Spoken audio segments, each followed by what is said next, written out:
Today I'm going to talk about how institutions use algos to camouflage their trading. Now, for those that don't know me by now, I try to present here about once a month when they can fit me into their schedule. And I've been trading for about 20 years at an institutional level with JP Morgan, Cargill, Commerce Bank. So this is something that I have really intimate knowledge of because I used algos every day in my trading, specifically to hide my trading.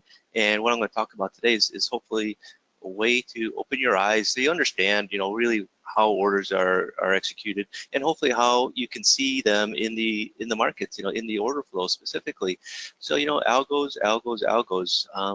Everyone talks about algos these days, and it's interesting because people used to talk about this mysterious group of traders called they or them. Oh, they're out to run your stops, or they're out to do this to you, or out to do that. Well, now everyone talks about, oh, it's the algos doing this, or it's the algos doing that. So it has as the times have changed, so has some of the people to blame. But algos really aren't to blame. But hopefully today, by the end of this presentation, you should understand how they're used, and they're really not out there to single you out. I mean, market's so big. The last thing they're worried about is some guy in Bloomington, Illinois, that's trading 5 lots that are not out to gun them. So my goal in this webinar is to show you how banks and institutions hide their trading activity with algos, but how to hopefully you can see their activity in the order flow. I'm going to try and show you how to identify institutional algorithmic trading in the order flow, and show you how to trade alongside the institutional order flow. And why is that important is because imagine if you're a basketball player, every night do you want to go out and guard Michael Jordan, or now it's LeBron James, but every night, do you want to compete with him, or do you want to compete against him? If you can get on his team, you're going to win championships, right? If you're going to be competing against him, you're probably never going to get that championship ring. So that's really what you want to do, trade alongside the institutions, trade alongside their algos. But to do that, you need to understand how to see what their activity is in the market. And you're going to see that in the order flow. And if you stick around to the end, I'm going to show you how to get my 150-page trading book, Trading Order Flow, that I wrote on. Basically, I wrote it a couple years ago on how to trade order flow, and it's really only been available to my customers. It's not available in print. It'll be on PDF. It's 150 pages. It's quite interesting to read. So again, who am I and why you should listen to me? This is me. I'm not Mickey Mouse. I'm the guy holding a little kid. And the reason why I show this photo, it's my family, but I like to have pictures of my family because this is what trading provides me. It provides me the freedom to do things with my family whenever I want. We went to Disneyland for my kid's first birthday, and again, only because of trading am I able to live this life that I'm living right now. And I spent 8 years trading futures at JP Morgan as a vice president of futures trading at JP Morgan. Prior to that, I spent 4 years with Cargill. Cargill is like the largest privately held company in the United States. They are big grain traders and trade literally everything nowadays. And I spent 4 years there as a trading desk manager. They sent me out to Singapore to set up a trading desk there. And prior to that, I was a licensed Eurex trader with Commerce Bank. For 3 years straight, that's all I traded were Woods, Bobbles, Schatz, DAX, and U.S. interest rates as well. And even before that, I started on the CME floor. I started as a runner, right, with Dean Witter. That's how old I am. But nowadays you don't have that way to get into that market, right? You don't have a trading floor that you can just go down to and ask somebody for a job and and start from there. No, it's nowadays to get a job you got to be a quant or something. You got to have an advanced math degree just to get your foot in the door. And so, what do people do that want to become traders now is they go to the internet, they get a lot of information, and a lot of it is just pure crap. In 2013, I left JP Morgan after our daughter was born. And why? It's because I wanted to spend more time with my wife and daughter. I mean, what's the point of having a wife and having a family if you can't spend time with them? And I knew trading, I could trade for myself, and I did. That's what I did to survive. I mean, before that, that's what paid for my house, paid for my car, paid for everything. But when I left the bank, I don't have a big budget for IT, so I had to go out and get retail trading programs. I was using NinjaTrader, and a lot of the volume footprint charts that were out there, were just basic volume footprint charts. Okay, that's fine, but I know that computers can do a lot more. So in 2015, I started orderflows.com, which partnered with a programmer, and he created the volume footprint chart with extra tools that I was looking for. And over the years, I've been getting more and more of the way I trade programmed into the software at order flows. But a brief disclaimer before we jump into it is this presentation is for educational and informational purposes only. It's not considered to be a solicitation to buy or sell a futures contract or making any type of investment decision. Futures trading contains substantial risk, and it's not for every investor. An investor could potentially lose all or more than the initial investment. Risk capital is money that can be lost without jeopardizing one's financial security or lifestyle. Only risk capital should be used for trading, and only those with sufficient risk capital should consider trading. Past performance is not necessarily indicative of future results. Now, again, why I go through that disclaimer is because, I want people to realize, trading takes effort, it takes work. You have to apply yourself. And, people say, well, if you're such a good trader, why don't you just trade for yourself? Well, I do, but, I also like teaching others to trade. I like getting people up to a level that, they're successful in the markets. Now, what a lot of people don't realize is, that the upper echelon of trading, the top shelf, if you will, where all the good traders, I don't say live, but that's the air that they breathe. It's infinite, right? Anyone can get up there, right? There's no space up there that's being taken away from you by somebody else that's doing well. If you could get up there, great. And that's why I like working with new traders to get them to that level. Because I realize now, since I started my orderflows.com company, there's a lot of traders that are almost right there. They're just spinning their wheels, just making money, losing money. You just need that extra push, either, a little tweak here, a little tweak there. And for a lot of them, it's been order flow. So over the years, I've done a lot of things right in trading. Lord knows I've done a lot of things wrong. But the one thing that I keep coming back to was order flow.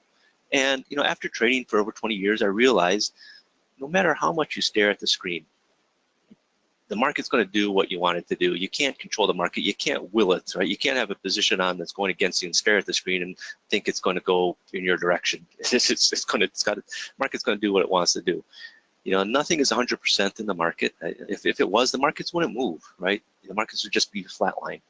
And being successful at trading takes work, right? And I discovered this the hard way, right?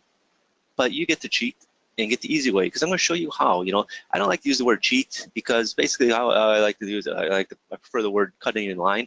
Imagine you're in Disneyland and Mickey Mouse comes up to you and says, hey, let's go to the front of the line. That's what I'm the guy that's going to take you up to the front of the queue, hopefully, if you apply some of the things that I'm going to teach you. So, what's the hard way? Well, it's devoting years of your life trying to figure out what makes the market moves, or wasting a lot of money on the latest shiny trading object. A lot of people buy the hype. There's a lot of slip sellers out there, selling, algos or whatever as, turning your computer into a ATM machine. And that's not how it works in trading. And, blowing out account after account, that's the worst thing that you can do. Forget about spending money on trading software. The worst that you could do is blow out your account and then refund it, blow that out again. Not only are you losing time, but you're losing money. So hopefully by the end of today, with my presentation and everybody else's, you can, be at that level where you're comfortable in your trading. So in the past 20 years, I believe I've achieved above average success. I didn't go through a lot of the problems most traders face, because I was brought up in trading at these companies, and I worked with traders, and I had people telling me, what works, what doesn't work for them, and I take what that works, and I put it, in the vault in my head. So I got to realize results will vary for everybody. We can't all trade the same. All right, so here's on the main topic. There's an arms race going on in the financial markets with the banks, with the institutions, and what it means is, everyone's competing for faster market information. What's happening now. Everyone talks. With the age of the internet, news travels fast. Who can get the news to trade off quicker, or who can manipulate the data to make better trading decisions? Speed. Co-location of trading servers. Exchanges charge boatloads of money for the companies to park their trading server right next to the exchange. And they could do that because these firms are making boatloads of money by being next to there. And execution algos, which is what I'll be talking about today, that is the way that firms can beat execution alpha. What execution alpha is you have an order and you want to beat the market, so to speak, while that order is being executed. So say you're buying 5,000 E-minis, for that time the order's in the market being executed, you want to beat the average price that happens to trade during that time. So if it takes 5 minutes for that order to be executed, get your average price back, you want to beat that average price. So order flow, I talk about order flow, and it's the great equalizer, because you can see where traders are being aggressive in the market. You can't see that on a bar chart. You can see where value is in the near term. You can't see that on a bar chart. Determine when the market is out of balance, how to see accumulation and distribution in the market, and much more, right? All this information is available to you. It's just whether you want to look at it or not. And this is an order flow chart. And you can see with the volume, you got candlesticks in there as well. For people that like candlesticks, I like candlesticks. I'm a visual person. But I also like to see the volume that's traded on the bid and the offer. Some people will say, oh, volume doesn't matter. I don't expect everybody to buy into it, but when you see it in action and you see the same thing over and over, I'm pragmatic, right? I know the value in it. I've traded it long enough. I know it accurately reflects what is happening in the market. And inside the order flow, inside the bar chart, the footprint chart, you can see things. You can see value. Every bar has a value area. Some bars have buying imbalances, some bars have selling imbalances, some bars are controlled by net sellers, some bars are controlled by net buyers. And this is information you're just, if you're not using a footprint chart, you're just neglecting completely. That to me, it's almost like driving a car without a speedometer or without a gas tank gauge. You don't know if you're running on empty or not. And it's just information. Once you start using it, honestly, you'll never go back to trading without it. So, the main topic talk about is why traders hide their order size. Well, the reason is, when you're trading size, and again, I speak from experiences, you want to trade in line with the market, capture liquidity, and increase alpha return. So again, you want to beat execution alpha. You want to beat what the average price is for the time the order's in the market. That's how professional traders use VLap. They don't generally use it the way you see a lot of people using it now as a bastardized moving average.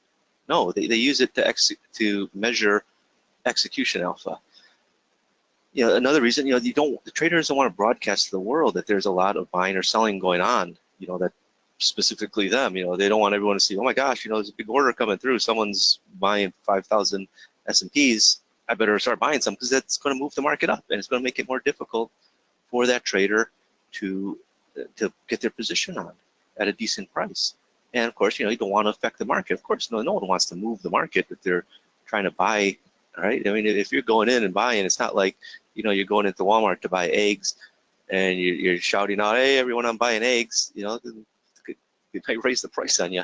So how banks hide their trading activity and how you can see that activity in the order flow is via the execution algos. And execution algos are designed to help traders execute their orders with minimal market impact. So there's different types, right? There's VWAP, volume weighted average price, TWAP, time weighted average price, time slicer, percentage of volume, ghost orders, also some people call them hunting orders, and more. There's a lot, but really the four main ones I'll jump into a bit here. So VWAP, what is VWAP? Well, as a trader, how they use it is, when you execute an order, you aim to target the VWAP, volume weighted average price, over that defined time period, not exceeding a day. I mean, you're not talking about VWAP over 3 days. You're generally talking over a certain time period. So for example, right, a big trader would have 3,500 E-minis to buy over the cash session, including the opening and closing auctions, with generally they'll put in a volume limit of say 20%. So what the order is going to do is it's going to be spread out over the cash session, and it's going to execute some here, there, from the cash open to the cash close, and it'll participate in the opening auction if there is one, and the closing auction if there is one. So how is that important? Well, spread over the cash day, you're not going to have any impact on the market, but there's a lot of traders, a lot of bank traders, a lot of institutional traders, they're going to be doing that size, big size, over a short period, right? They want to buy 3,500 E-minis over the next 15 minutes, right? They want to buy it over the next 5 minutes. And, as what the banks are trying to do with their execution alphas, they're trying to slice it up as small as possible. without affecting the market. The last thing they want to do is move the market, right? So the next one I'll talk about here is VLap. It's very similar to VLap actually, and basically instead of using volume, you're using time. So instead of volume over a defined period, you're basically using time. It'll just slice the order up. It's like time slicer in a bit, where it just takes the order 3,500 E-minis, between cash open, cash close. It'll do the calculation instantly. However many, maybe it might spread them out every 15 seconds or something like that. There's different ways it does it, but that's another type of execution algo. Third type, which is actually quite common, is percentage of volume, POV, or some places they call them participate. And what it does is it aims to execute trades at a user predefined participation rate based on the real-time volume until the order is completed. So, say they're buying 3,500 E-minis, and volume, percentage of volume rate of 15% at a price not exceeding 25.63 with a neutral trading style until completed or market closes. What that means is, say, it's market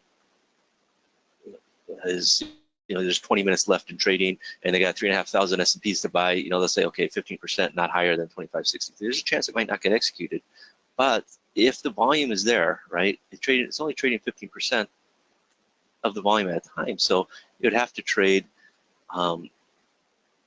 So every 1,000 lots that it trades, it'll execute 15% of this order, basically. So it's not gonna, the size will be there, but not in big size. It's not going to exceed 15%, and it's not going to go above a certain price if there is a price parameter on it. In some places don't have them on there, but nowadays that they do. So let's say it trades 100 contracts, it'll this algo will trade 15 on a basic sense. I mean, there's other ways to maneuver. They'll do subwaves. They'll do certain different types of lot sizes. Now, ghost or hunting orders is an algo to execute based on liquidity and at a better price or than the limit price while not being visible in the market. And so say it will do is buy 750 crude below 52.15 without being in the market. So it's going to react to offers that if the market trades below 52.15 and say you put a minimum quantity on it of say 25 lots, I don't know what it says, but what it will do is every time it goes offered below 52.15, it will buy at least 25 lots if it's there, right? If so it's got to be a minimum of 25 on the offer. So it'll buy it, it'll lift the offer, and it's going to try to lift it without turning. The good ones won't turn it bid. So say it goes 45 lots offered at 52.15, so it's at least 25. It'll buy 40, so there's still 5 lots there. Right? It's not going to lift everything that turns the market bid and the market starts getting bid up. No, it's going to let them, it's going to keep it offered there. So hopefully more offers come in, and then the order can execute. So at the end of the day, no matter how an order trader tries to hide their trading, one thing is certain: if it trades, it'll appear in the volume. It's going to appear in time and sales, and it can be analyzed on the volume footprint chart. And I know Peter Davies is speaking later about dome trading. It'll show up in the dome as well. So if it trades, you can analyze it, right? And every traded contract shows up in the volume footprint chart in time and sales, and it's plotted on the volume footprint chart. So you can see, if there's supportive buying in the market, if there is aggressive buying in the market, if there's aggressive selling. Say sometimes algos fall behind and they got to get aggressive, right? It's not always someone just going in and sweeping the market. It's the algos doing it. I say, robots are taking over the world, but these computer programs now are super advanced, and nowadays, they know that, without getting into how these things are programmed, they do run analysis on past data over certain time periods, so they know what the volumes to be expecting at certain time periods. So they know that, if they have to be a little bit aggressive going into this time, they'll be aggressive. So, algos do get aggressive. It's not just, one big buyer coming in, I got to buy 1,000 lots and sweep the market. No, the algos are doing that now, right? The algos have basically replaced the locals in a sense. So not every order or every trade is going to matter, right? What you want to look for are the big ones. And, when a trader is accumulating a position or distributing a position, basically the trades that will move the market over the near term, right? You don't know if a trade is a new position or getting out of the position. You don't, right? Unless you are the one trading it. There's no way to tell that. And it just kills me. Some people think they can predict it, but you can't, right? Just as you can't predict, as soon as you buy 5 lots of S&Ps, you don't know if there's some guy at Goldman Sachs, with 700 lots to sell, literally at the same time. You don't know that. You don't know this stuff. What you're doing is you're trying to make the best educated guess with the information available to you. But if you're looking at order flow, right, you can see areas that are support, where supportive buying is coming in or resistance selling is coming in. You're getting a lot of information.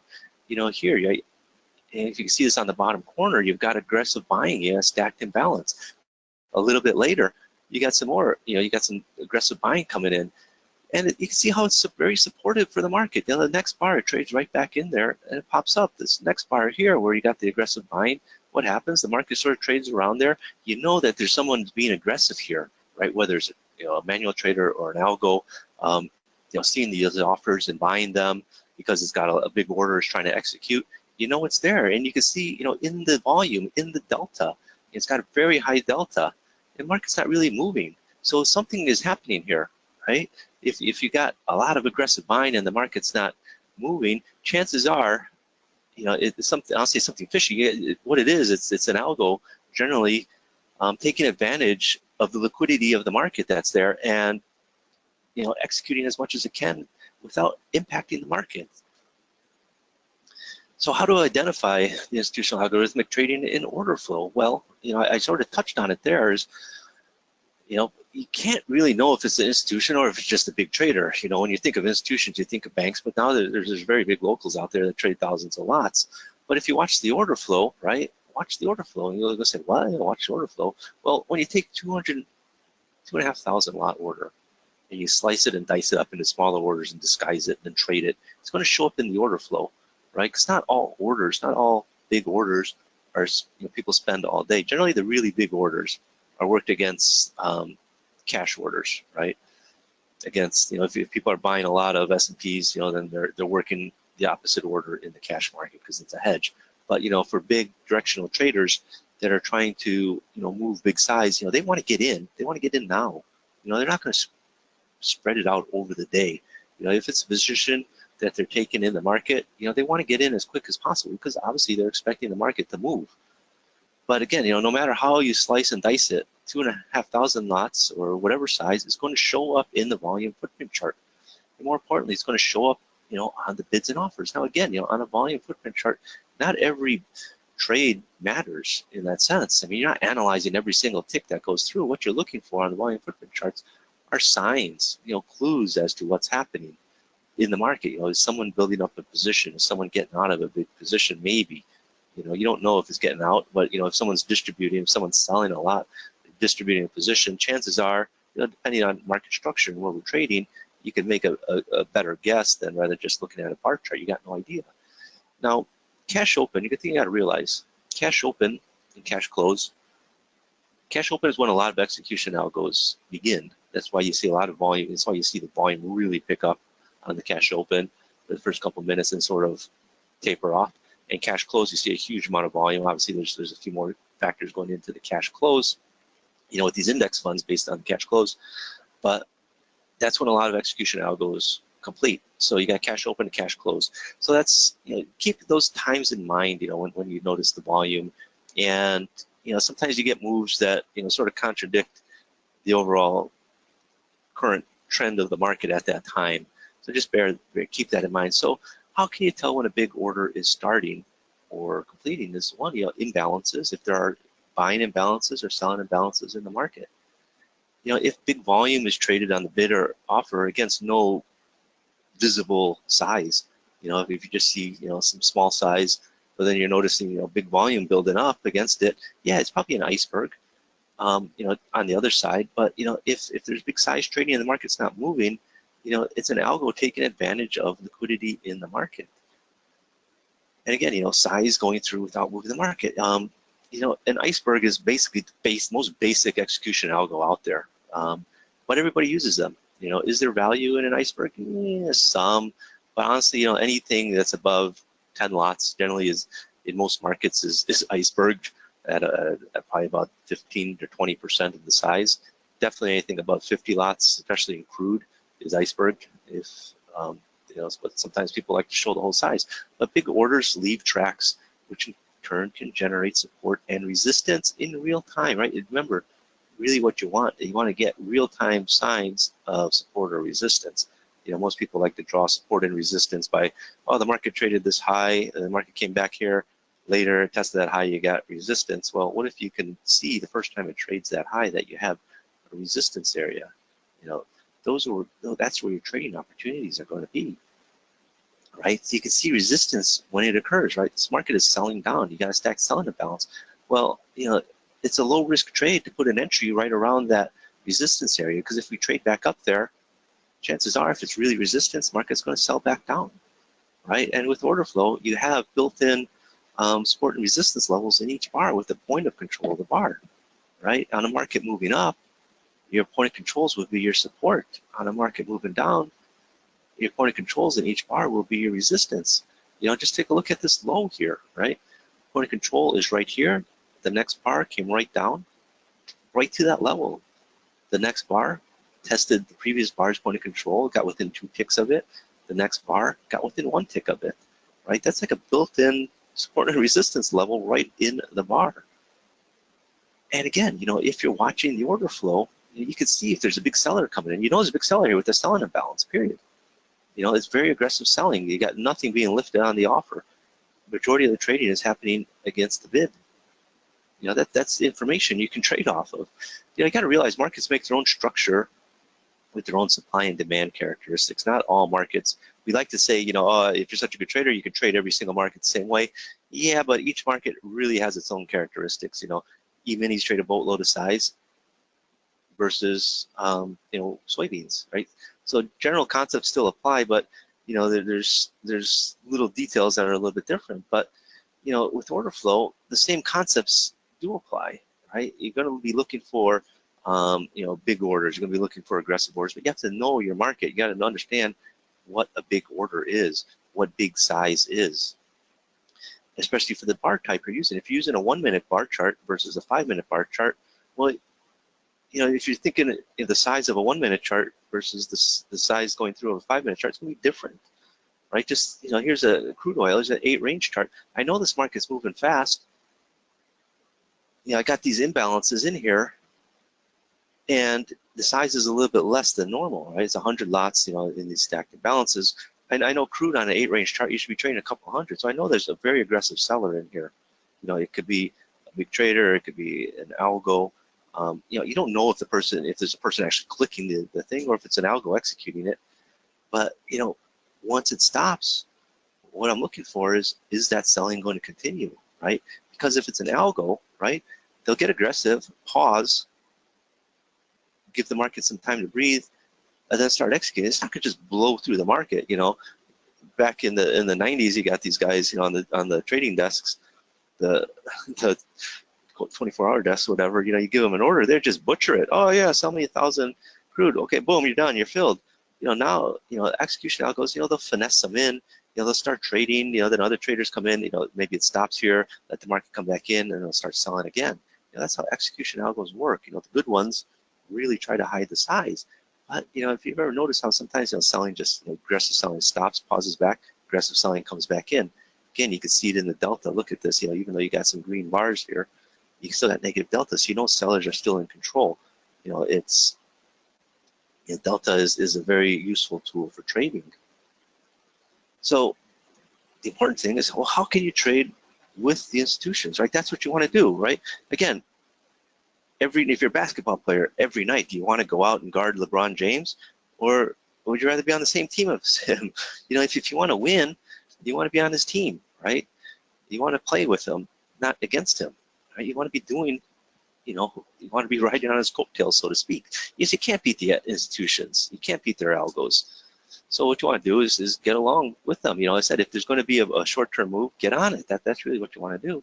And when you're able to identify what the algos are doing, the institutional algos are doing, you can join them. You know, it's really simple, but a lot of people don't do it.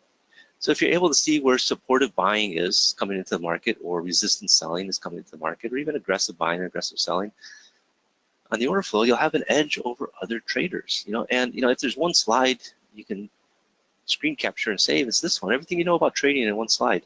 Buy low, sell high, right? Buy high, sell higher, which basically translates to buy and support. Sell high, buy low. Sell low, buy lower. You're selling resistance. And it's not that difficult. Traders, people like to make things more difficult, right? It's like, if you're someone that's overweight, right? They know they have to stop eating junk food and start exercising, but they don't do it, right? So basically all you gotta do, that's how traders make their living. Professional traders, they buy support, they sell resistance. They don't always rely on special calculations, fib numbers, or anything like that. And order flow is going to keep you, I believe, on the right side of the market, right? If you can tell, if you know how to read order flow, if you can tell that there's resistance up here, you'd want to get short, right? It's a move from 27 down to 20. It's not the biggest move. It's in crude.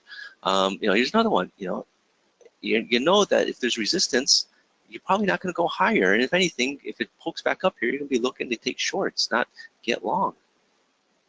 Just as if the market's trending, you want to ride into it. Every time a market makes a high or a low, you want to be asking yourself, are we going higher, or are we going to sell off? Are we going to reverse?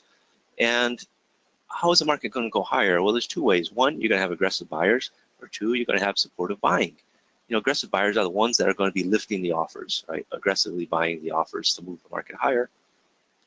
You need those guys, but you also need supportive buying. You need additional buying coming in to support the market from the sellers that are coming in to counteract the aggressive buyers, right? Because if there's not enough buyers and sellers come in, the market will tick lower. It's not going to go higher.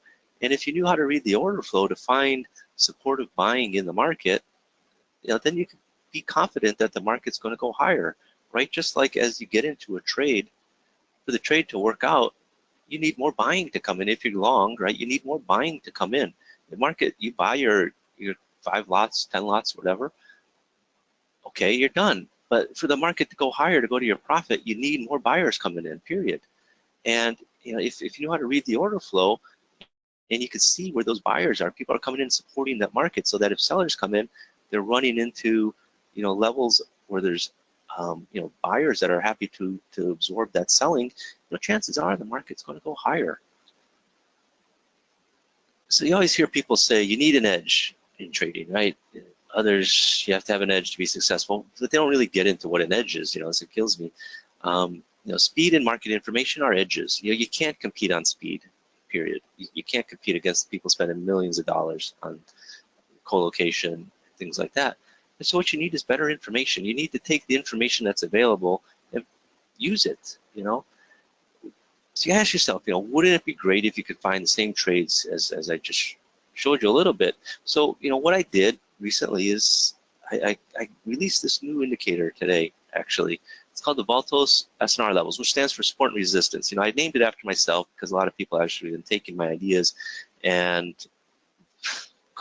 calling them stupid names like the order flow execution algo, which is just nonsense. I wish people would just give you credit where credit is due. I don't mind it, but that's why the names, you see my name there. But what it is, it's order flow derived support and resistance, and it's available for NinjaTrader 7 and NinjaTrader 8.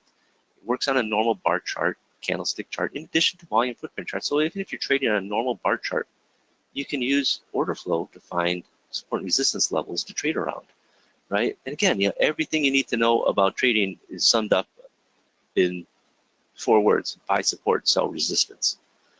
But I realize you're not going to trade like Spock on Star Trek, right? You need tools that can help you find good trades, right? And what I mean by that is, Spock is got no emotions, basically. So as a trader, you have emotions. People are emotional. Your wife could be nagging at you, your kid could be screaming and crying in the background, and that's why these tools that I create are there to sort of keep me back in line, keep me back on track, because for whatever reason, you may be distracted, and you'll miss trades if you're distracted.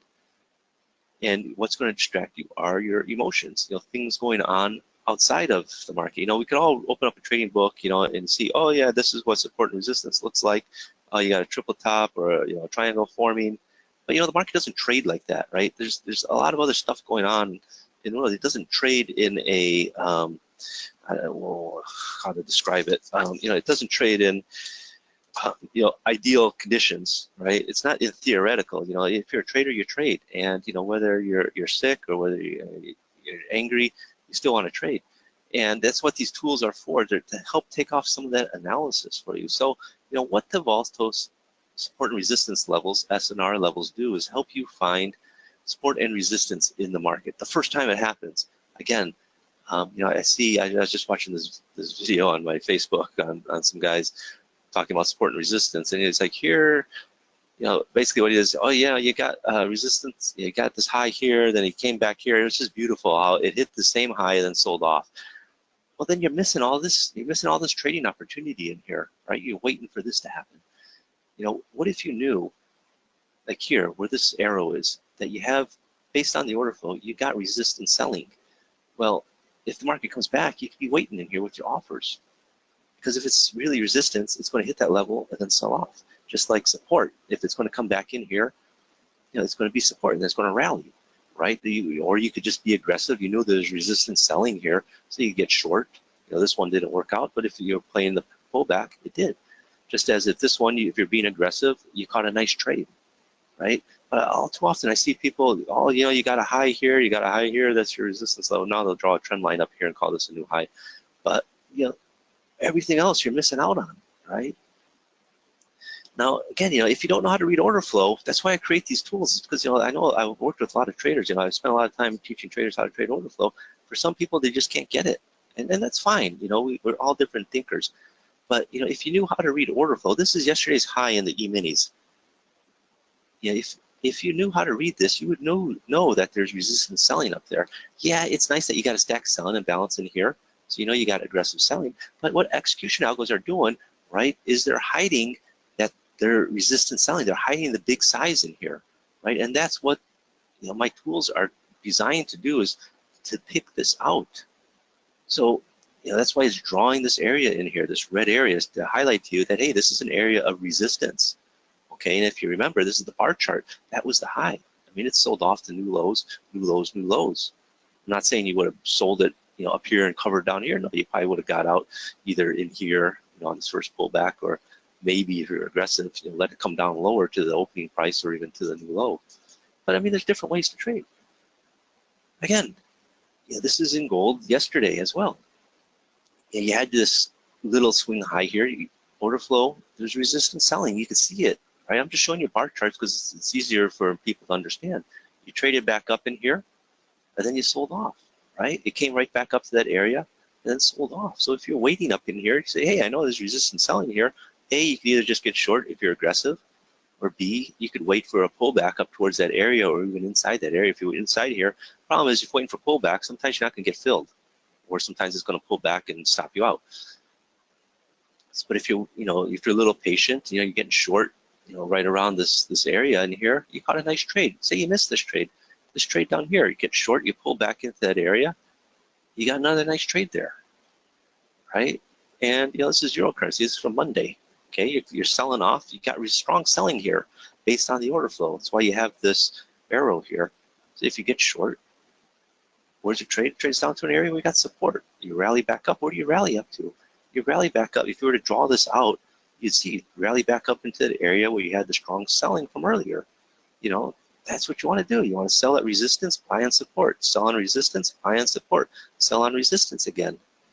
So I just showed you 3 different ways to use support and resistance. In a range-bound market, trading in a range, trading in a trend right in here, right? The market's already going down.